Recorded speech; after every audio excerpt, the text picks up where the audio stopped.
Friends, വണ്ടി വോൾസ്വാൻ polo ആണ്. Polo ഡീസലാണ്. ഇതിൽ കംപ്ലയിൻ്റ് എന്ന് പറഞ്ഞു കഴിഞ്ഞാൽ ക്ലച്ച് ഹാർഡാണ്. ക്ലച്ച് ഹാർഡാകുന്നത് മാത്രമല്ല പുള്ളിങ് കുറവാണ്. പക്ഷേ എഞ്ചിൻ്റെ EGR-നോ അല്ല പ്രശ്നം. ഇത് ക്ലച്ച് റേസ് ആകുന്ന കംപ്ലയിൻ്റാണ് ഇതിനകത്ത് കിട്ടുന്നത്. എന്ന് വെച്ചാൽ നമ്മൾ തേർഡ് ഗിയറിലൊക്കെ ഇട്ട് വലിപ്പിക്കുമ്പോൾ വണ്ടി എഞ്ചിൻ റേസ് ആകില്ലാതെ വണ്ടി ഒട്ടും തന്നെ മൂവ് ആകുന്നുണ്ട്. പക്ഷേങ്കിൽ കുറച്ച് കുറവാണ്. അതുമാത്രമല്ല ക്ലച്ച് ഭയങ്കരമായിട്ട് പെഡൽ നല്ലോണം ഹാർഡും ആകുന്നുണ്ട് ഇതിനകത്ത്. നമുക്കിതിൻ്റെ മെയിൻ കംപ്ലയിൻറ്റ് വരുന്നത് ക്ലച്ച് സെറ്റിന് തന്നെയാണ് കംപ്ലയിൻറ്റ് വരുന്നത്. പ്രഷർ പ്ലേറ്റ് ഹാർഡാകുന്നത് കൊണ്ടാണ് ആ പെഡലിന് നമുക്ക് ആ ഹാർഡ്നെസ് ഫീൽ ചെയ്യുന്നത്. അപ്പോൾ എന്തായാലും നമ്മളിപ്പോൾ ഗിയർ ബോക്സ് കംപ്ലീറ്റ് ആയിട്ട് അഴിച്ചിട്ടിട്ടുണ്ട്. ക്ലച്ച് ഡിസ്ക് കംപ്ലീറ്റ് അഴിച്ചിട്ടുണ്ട്. ഞാൻ കാണിച്ചു തരാം. കണ്ടല്ലോ, ഇത് ഫ്ലൈ വീൽ അഴിച്ചാണ്. ഫ്ലൈ വീലിൽ ഇത്രത്തോളം ബേൺ ആയിട്ടുണ്ട്. ഇത് നമുക്ക് എമരി ഇട്ടാൽ മതി. ഇതിൽ എഞ്ചിന് റിയർ ആൻഡ് ഓൾസിൽ ലീക്ക് ഉണ്ടോ എന്ന് നോക്കാൻ വേണ്ടിയിട്ട് നമ്മൾ ഫ്ലൈ വീലും കൂടെ ഇറക്കിയതാണ്.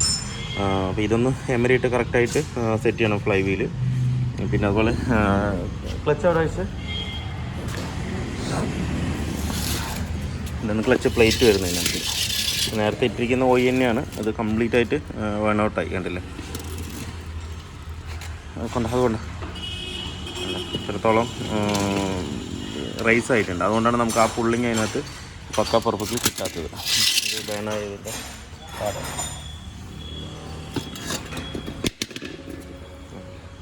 ഇതിപ്പോൾ 2 ടൈപ്പാണ് ഇതിനകത്ത് വരുന്നത് ക്ലച്ച്. ഒന്ന് ലൂക്ക് ടൈപ്പ്, ഒന്ന് വാല്യൂ ടൈപ്പ്. ഇതിൽ കിടക്കുന്ന വാല്യൂ ടൈപ്പാണ്. 2 ടൈപ്പിന് വ്യത്യാസമുണ്ട്. എന്താണെന്ന് വെച്ച് കഴിഞ്ഞാൽ ലൂക്ക് ടൈപ്പ് ആകുമ്പോൾ ഇതിൻ്റെ വീതി കുറവാകും, ചെറിയ ക്ലച്ച് മാതിരി തോന്നും.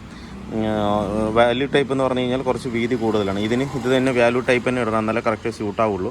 ഇതിൻ്റെ ലൂക്ക് ടൈപ്പും വരുന്നുണ്ട്. 2 ടൈപ്പാണ്. അപ്പോൾ അത് നമുക്ക് അഴിച്ച് നോക്കിയാൽ മാത്രമേ കറക്റ്റായിട്ട് അറിയാൻ പറ്റുള്ളൂ ഏതാ ടൈപ്പ് വരുന്നുള്ളത്, വാല്യൂ ആണോ ലൂക്കാണോ എന്നുള്ളത്. ഒറിജിനൽ നമുക്ക് ചേസ് നമ്പർ അടിച്ചാൽ കറക്റ്റ് പക്കാ കിട്ടും. പക്ഷേ എങ്കിൽ നമ്മൾ അതിനുള്ളൊരു ഇതില്ലാത്തതുകൊണ്ട് നമ്മൾ അഴിച്ച് നോക്കിയിട്ട് വേണം എടുക്കാനായിട്ട്. ചിലപ്പോൾ ലൂക്കായിരിക്കും, ചിലപ്പോൾ വാല്യൂ ആയിരിക്കും.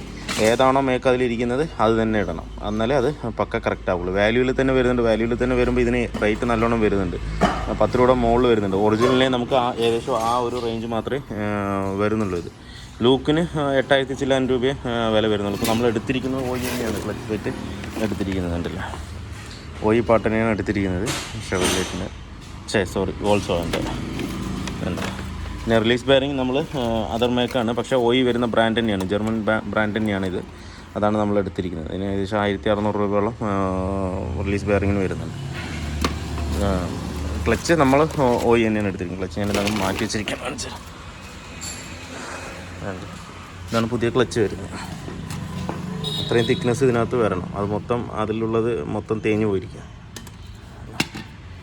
വോൾസ്വാഗൻ്റെ ഓയി പാർട്ട് തന്നെയാണ് വാല്യൂയുടെ മേക്കാണ് വരുന്നത്. ഇപ്പം എന്തായാലും നമുക്കിത് അതിനകത്ത് കയറ്റാം. ഫ്ലൈവിൽ നന്നായി വരയ്ക്കും. നമുക്ക് ഈ ക്ലച്ച് എൻജിൻ്റെ പവർ കംപ്ലീറ്റ് ആയിട്ട് ഗിയർ ബോക്സിൽ കിട്ടണമെങ്കിൽ ഈ ക്ലച്ച് പക്ക കണ്ടീഷൻ ആണെങ്കിൽ മാത്രമേ നമുക്ക് കറക്റ്റ് പുള്ളിങ്ങും അതുപോലെ തന്നെ പിക്കപ്പും എല്ലാം ഉണ്ടാവുള്ളൂ. പുള്ളിങ്ങും അതുപോലെ സ്പീഡും അതുപോലെ ക്ലച്ചിൻ്റെ എന്താ പറയുക, പ്രഷർ പ്ലേറ്റ് പക്ക വർക്കിംഗ് ആയാൽ മാത്രമേ നമുക്ക് പെഡലിലേക്കും ആ ഒരു ഫ്രീനെസ് ഇതിനകത്ത് കിട്ടുള്ളൂ. എന്ന് വെച്ചാൽ എൻജിൻ പ്രവർത്തിക്കുന്ന ആ പവർ ഗിയർ ബോക്സിലേക്ക് എത്തിക്കുന്ന ഒരു പ്രധാനപ്പെട്ട ഘട്ടമാണ് നമ്മുടെ ഈ ക്ലച്ച് എന്ന് പറയുന്ന സാധനം. ഈ ക്ലച്ച് എന്തെങ്കിലും കംപ്ലൈൻറ്റ് ഉണ്ടെന്നുണ്ടെങ്കിൽ ഉറപ്പായിട്ട് നമുക്ക് പുള്ളിങ്ങും കിട്ടില്ല. അതുപോലെ തന്നെ പല ബുദ്ധിമുട്ടുകൾ നമുക്ക് ഗിയർ ടൈറ്റ് വരും. അങ്ങനെയുള്ള പല ബുദ്ധിമുട്ടുകൾ നമുക്കതിനകത്ത് വരും. കൂടുതലായിട്ട് ഈ ക്ലച്ച് പ്ലേറ്റിൻ്റെ കംപ്ലൈൻറ്റ് വരുന്നത് കൂടുതൽ റൈസ് ആകുന്ന കംപ്ലൈൻ്റ് ആയിട്ടാണ് ഈ ക്ലച്ച് പ്ലേറ്റിൻ്റെ വരുന്നത്.